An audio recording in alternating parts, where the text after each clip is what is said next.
Good evening. My name is Stephen Crane. I'd like to welcome you to the Calaveras County Sheriff's Debate. I'm joined this evening by Sheriff Gary Koontz along with Pat Garahan. I'd like to welcome you both to this evening's debate. Glad to be here. Thank you for having me. Tonight's debate is being sponsored by the Calaveras County Taxpayers Association along with the Calaveras Enterprise. We will begin with opening statements followed by a series of questions and ending with closing statements. Without further ado, let's get right into it. Opening statement, Sheriff Koontz. Okay. As you know, my name is Gary Koontz. I've lived in the county since 1969, when it wasn't anything up here, actually. I worked in construction up until 1985, where I came to the sheriff's office, became a reserve and also an extra hire correctional officer. 86, I was hired on, and I became a detective next. I worked a series of crimes, homicide, child abuse, narcotics, a lot of things, and also then I became a sergeant, a promoted sergeant, where I worked patrol, back in investigations, again, homicide, and then I went as administrative sergeant, and then from there I was promoted to lieutenant, where I was a jail commander for 3.5 years. I was a jail and an operations commander until I ran for sheriff in 2010. I was elected, and ever since then I am the sheriff, and it's been quite challenging. One of my main things was that I wanted to reinstate the resident deputy program of the fullest, community policing, where people actually get out of the cars, the deputies get out of the cars and make contact with citizens and business groups and that kind of thing. And through hard economical times, the first year I was sheriff, they had lost 15 deputies and about 22 support personnel, at which time, the first year we were able to stop the bleed. The second year, I was able to put back on 3 more deputies and a few correctional officers. And last year, we received 5 deputies and some more correctional staff for our new jail. And my future is, my next 4 years, if I'm re-elected, is that I want to put another resident deputy in Murphy's, separate the two, to keep the resident deputy in Arnold up there, and below Angels Camp, so Copper can stay in their district and their area, and Arnold can stay in theirs, and Murphy's always with their, they have a lot of business there and their experience off and on burglaries and that type of thing. We were able to reduce crime, not to the point I like it, but it has gone down and it's in the right direction. And that's why I'm running again for sheriff. Thank you. Thank you, Sheriff Koontz. Mr. Garahan. Good evening. I'm Pat Garahan. I'm a candidate for Calaveras County Sheriff. I lived in Calaveras County for 22 years. Been married for 36 years. My wife and I raised our 3 children here. They've gone through the elementary school system, junior high, and high school. My wife has worked for the Calaveras Unified School District for the past 20 years. Now one of my grandchildren is now going to the elementary school. I've got over 30 years law enforcement experience. I'm a Marine Corps veteran. I began my law enforcement career as a military policeman with the Marine Corps. After I got out of the Marine Corps, I was a police officer in Flagstaff, Arizona for about 4.5 years. And in 1985, I went to the Oakland Police Department. Spent the next 23 years of my career in Oakland. I worked patrol. I was a dog handler for many years. Was on the SWAT team. I worked on narcotics for 5 years. Worked everything from a city crew up to multi-jurisdictional federal task force. So I've got a broad experience in narcotics investigations and enforcement. Was promoted as sergeant, was a uniformed district supervisor in East Oakland. When I was promoted to lieutenant, I became what's known as a watch commander. I also served as the acting captain. I was in charge of the entire shift during my time on duty. In essence, what that boiled down to was I was the senior police department official on duty at that time. After I retired from the police department, I had an opportunity to work for the Department of Defense as a police advisor. I made 2 deployments with Marine Infantry battalions as an advisor to Afghanistan, where I trained and mentored Marines in the police-related tasks they were given to accomplish over there. I've got a bachelor's degree in criminal justice. I have a master's degree in criminology. To date, I have the endorsement of the Calaveras County Deputy Sheriff's Association, Calaveras Consolidated Firefighters Association, and a statewide PORAC, or Peace Officers Research Association of California. I'll bring leadership and accountability to the office of sheriff. Currently, we're facing an $8 million deficit throughout the county. Specifically for the sheriff's office, we're facing cuts of $880,000. We've got to work together to get things accomplished. I've got experience, I've got innovative attitude, and I've got a cooperative attitude, and that's what it'll take to get things done, to meet those budget cuts, and to continue providing the best service to the citizens of Calaveras County. Thank you, Mr. Garahan. Thank you. Having finished opening statements, we'll get into questions, and as I mentioned, we'll go back and forth on the questions. Sheriff Coons, since you began opening statements, we'll continue with you, Mr. Garahan. And while not having served in the role, you have extensive policing experience. How do you, in your opinion, see the role of sheriff in Calaveras County? How would you describe that role, not just in day-to-day operations, but as a general job description? In essence, the sheriff is the chief executive officer of that organization. Sheriff is a facilitator to make things happen throughout that organization and then therefore throughout the county. As sheriff, I need to be the person that makes sure that people I'm working with have the training, the equipment, the resources, and the time to accomplish their job fully. You have to be knowledgeable, you have to be educated, and you have to have a passion to do that job. I will be the sheriff. I will not be a placeholder where somebody else is doing the day-to-day functions of sheriff. Additionally, you have to be a person with some foresight or vision. You have to have a plan for what's going to happen, not day to day, because that's what the deputies and the supervisors are there for, but you have to foster a strategic plan for the organization. That includes what's going to happen 6 months from now, a year from now, 3 years, 5 years. What type of personnel, or excuse me, what type of equipment are we going to need at that time? How many personnel are we going to need? What is the budget forecast? How are we going to achieve that? So on and so forth. Thank you. Thank you, Mr. Garahan. And Sheriff Coons, currently serving as sheriff, how would you describe your role as sheriff, not just in day-to-day operations, but as a general job description? The sheriff is the political head of the department in a sense, and I have been in the sheriff department for almost 30 years now. I've worked up the ranks. I've worked for 4 or 5 different sheriffs. I have seen what the mistakes they made and the good things they have accomplished, and I am not a micromanager. I will not micromanage my people because when you micromanage people, you stifle their creativity and ability to do the job and think on their own. We have been experiencing a real deficit in money in this county, and they tell me I have to make a $800,000 cut, but will I have to make that cut at the end? I don't think I will. I mean, I don't think I'll have to because the board votes on everything at the end.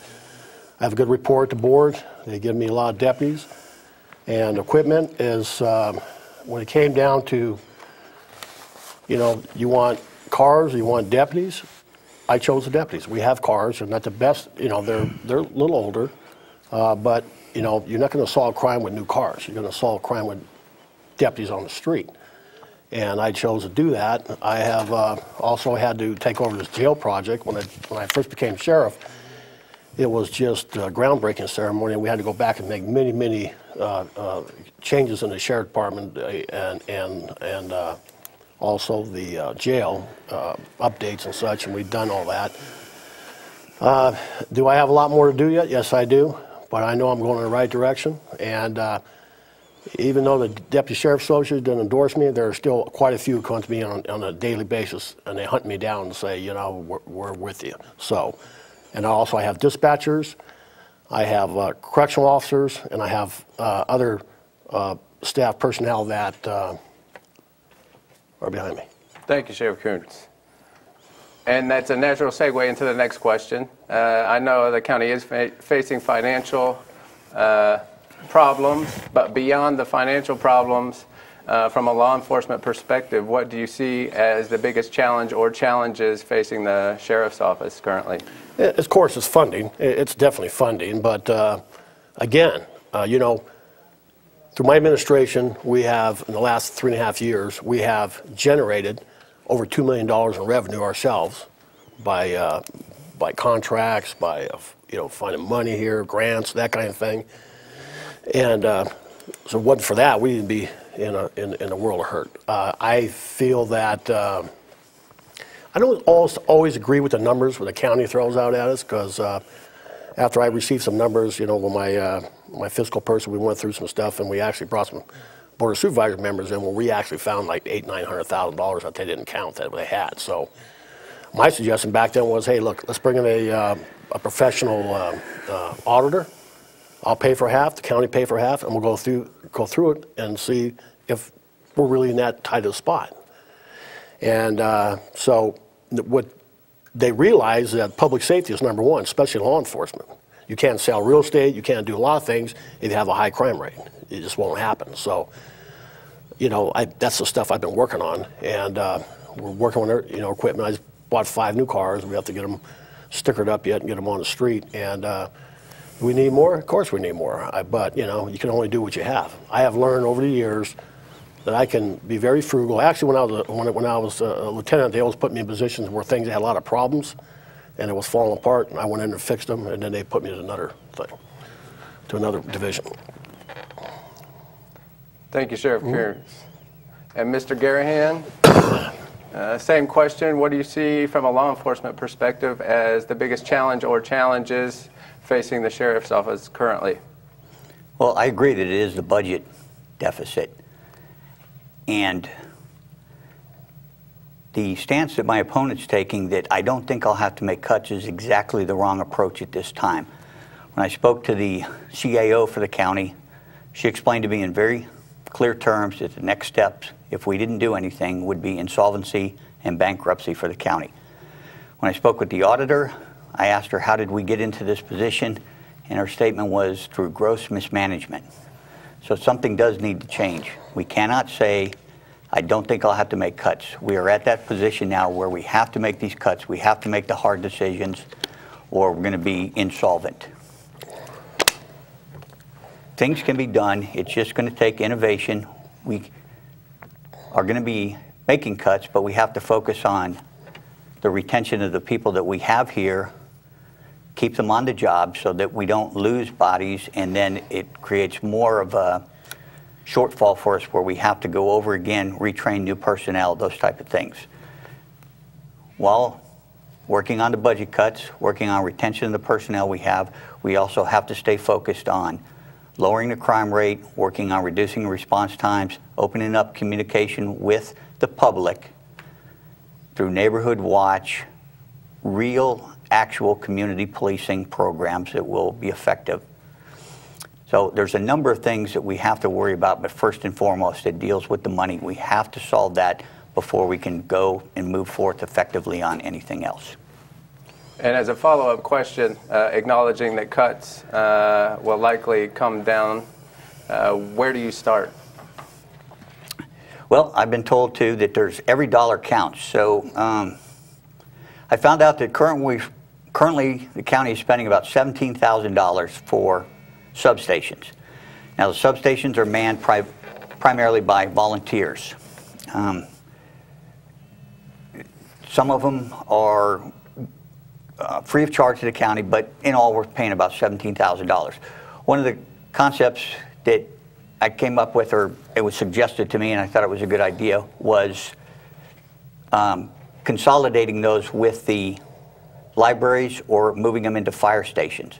There's also things that I can do with my own personal salary going in, declining some of the benefits that I'll be eligible for, not going back into PERS, those type of things, which would be upwards of $75,000. So those are just two of the concepts I'm working with right now.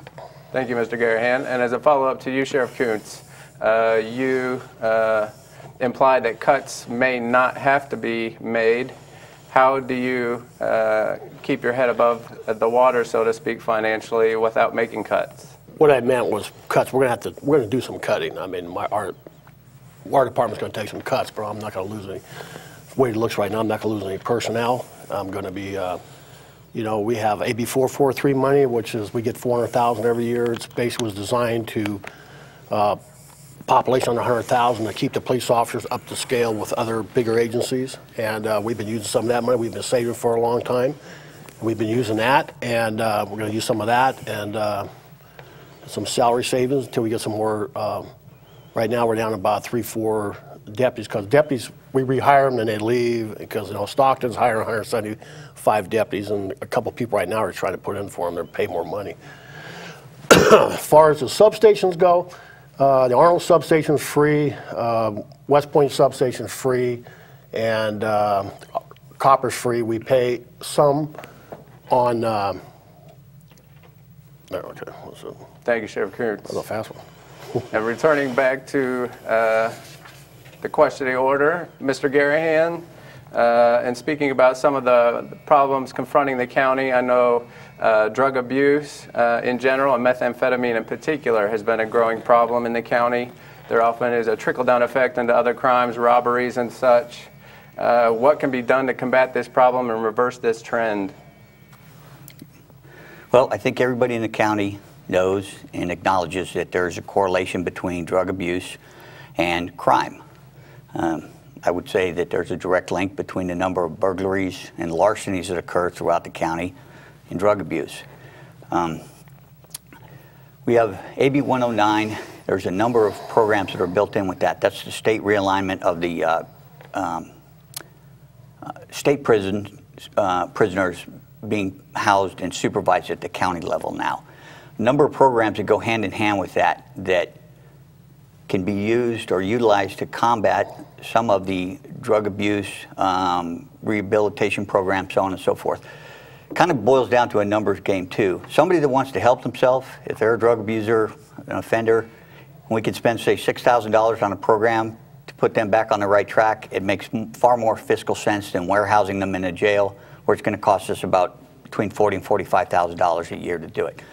The thing you have to do is we have limited resources. We have to take those resources. We have to figure out through crime analysis, pattern analysis, where the crimes are occurring, where our burglaries are occurring, when they're occurring, those type of things, and then put our limited resources there. It's not a bunch of people out there doing these crimes. It's a small group, but they are the ones that are creating most of it. So, twofold. Work on the rehabilitative process, and then you focus your limited resources in the areas that you can have an impact on the crime. That will reduce your burglaries and other related thefts. Thank you, Mr. Garahan. And Sheriff Kuntz, can you address the drug problem in general and methamphetamine in particular, and how we combat the trend of meth use in the county? Well, you know, meth use is statewide. I don't care what town you go into, what city you go into, it's being abused by everybody. It's not just here in Calaveras County. I have to say that we have a lower rate of, I think, of drug abuse here than most counties do. And, you know, it's a problematic because at this point, the state doesn't even collect data on it anymore. They're looking at glue sniffing and that kind of thing. AB 109, I was there from the beginning of that up to where we're at now. AB 109, they spend a lot of money on rehab, but you look at our statistics right now, as far as burglaries and everything else, they all have reoffended. You know, we only get about 3-4% of them that's going to actually rehabilitate and not end up back in the facility. These are people that were, you know, put in the state system, you just don't get put in a state jail for first time around. You have to really work hard to get put into a state facility. And I feel that they dumped them on the county with limited resources. And we got this data reporting center, which is for some of the first time offenders. I mean, some of the people it works on, the hardcore criminal's not going to change. I mean, you know, they're not going to go out. They can make thousands, hundreds of thousands of dollars selling drugs versus you know, going to a rehab facility and then coming out and going to work for $5, $6, $7, $8, $9, $10 an hour. There's not many jobs up here. So unfortunately, we're going to have a lot of these people put in our jail. But now I have to keep them up to 12 years or even longer if they reoffend.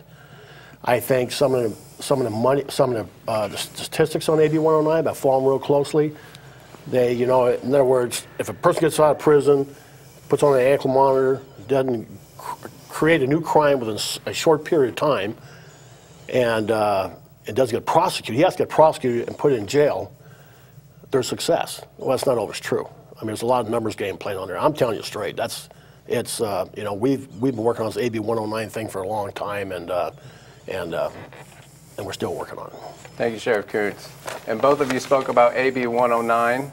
I know it's a controversial state legislation that came down. The wrinkles are still being ironed out a bit, but how do you assure success moving forward, given the fact that it's likely to be around for the foreseeable future? Me first? Yes, sir. Okay. AB 109, you know, I know why they did it. They were the three-judge panel in Governor Brown. They were getting sued because the jails were overcrowded, the prisons were overcrowded, and because of medical issues and everything else. So they had this idea to let the non-nons out, non-violent, non-sexual, non-serious people out on the street. And they have already gone through those people. Now I remember by the end of the first year, I was getting a guy out of Pelican Bay, and that's a serious prison. He wasn't out 2 days; he was back in again. Now, the people that really want to change, you know, like the people that, you know, we call them paper hangers, check writers, you know, internet fraud, that kind of, they're nonviolent. You know, there are a lot of people that have, you know, loved ones that are in the system. They like to see them come out and rehabilitate stuff. Hey, I'm all for that, you know. But when it comes time, you know, that they do not want to rehabilitate, there's no other way to do it but incarcerate them. There's no other way. Or you let them run the streets and just, you know, destroy our city, our communities here, and I've seen that happen. So for the ones that want to work out with that want to work with the data reports and the training program stuff, I have no problem with that. But the ones that don't, we have to deal with them swiftly and sharply. And will it ever be 100% successful? Maybe, but right now it's too early even to get any real statistics out of this thing, because it takes 3-4 years to get some real accurate statistics for the stuff. But I've been engulfed in this thing for a long time. And thus far, as a follow-up, have you seen any in-county crimes shoot up, or any effect from a percentage standpoint of AB 109 coming through? Yes, sir. Oh, yes. Oh, most definitely. Yeah, our murder rate shot up because, you know, they did. There was no accountability and stuff. And now we're getting better at it. We have a new probation chief coming in, and he's a little more, I guess I want to say conservative, a little more. And, you know, it's all about protecting the people in Calaveras County. And you also have to realize that a lot of these people got put into these prison systems. There's victims out there. There's witnesses out there. They're scared to death because these people are out running around on the streets. You know, they do a flash incarceration for 10 days, you know, and then they put them back out again. It needs a lot of tweaking. It does. To be successful, it needs a whole lot more work, and it's going to take just more than a year or 2 or 3 or 4. I mean, they need more money. There's a lot of things we need. And Mr. Garahan, were you elected sheriff? What would you do to assure AB 109's successful implementation? Well, AB 109 is here to stay. It's not a voluntary program. It's not something that they came down and made it optional. We have to make it work, and it can be made to work. My opponent says that he's been deeply involved with this. The records of the minutes from 2013 and so far in 2014 show that a total of 8 CCP, the Community Corrections Program, which AB 109 meetings. My opponent has been absent for 4 of them, was present for 3, and was late for the voting on the 8th one. I would be involved deeply involved in it because I believe that we have to make the program work. We have to work together with probation, with the district attorney, with the public defender's office, and all the other pieces that fall in together with that. Now, statistically, as of yesterday, there are about 54 offenders that fall under AB 109. Now, that's out of 440 probationers throughout the county. Now, 440 is about 1% of our population. The 54 gives us about 0.12% of our population. It's very low. So it's not like we're getting this influx of criminals in the county. They are from Calaveras County. They're back here. As far as statistics, the year-end report from the CCP talked about recidivism rate, which is reoffending within 3 years and getting caught. Of course, people can reoffend if they're not caught. You're never going to know. The recidivism rate for misdemeanors has been 2 offenses. For felonies has been 0. So based upon my experience, my education, we're going to be incorporating evidence-based practices with this through probation. It can be a success. We have to just apply ourselves, and the more success we have, the better increase in funding. This year's funding will be $1.25 million for AB 109. Thank you. Thank you, Mr. Garahan. And we're running low on time. We're down to closing statements. Unfortunately, we won't have 2 minutes each. We will be cutting that down to about a minute each. And Mr. Garahan? I've made 2 campaign promises, and I made those 2 promises because I know that I have total control over them and I can keep them. One is that I will always be honest with people I'm dealing with as sheriff, and 2 is that I will never be an embarrassment to the office of sheriff. I'm a proven leader. As I said before, I will not be a place filler. I know what I'm doing. I'm an experienced police manager and leader. It's going to take knowledge, education, experience, and a passion to do the job to be successful. I'm the most qualified candidate to be sheriff. It would be an honor to have your vote on June 3rd, and you will not be disappointed. Thank you. Thank you, Mr. Garahan. And Sheriff Koontz, closing statement. Been here my whole career. I know this department. I know this county. I went to school here. I made 4 or 5 campaign promises. I fulfilled every one of them.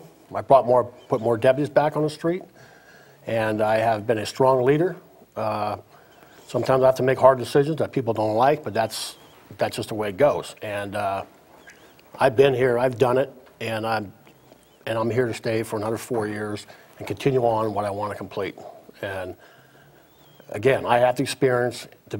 I've been a sheriff for the last 4 years, so thank you very much. Thank you, Sheriff Koontz. Well, on behalf of the Calaveras Enterprise and the Calaveras County Taxpayers Association, I want to thank both of you for coming to this evening's debate.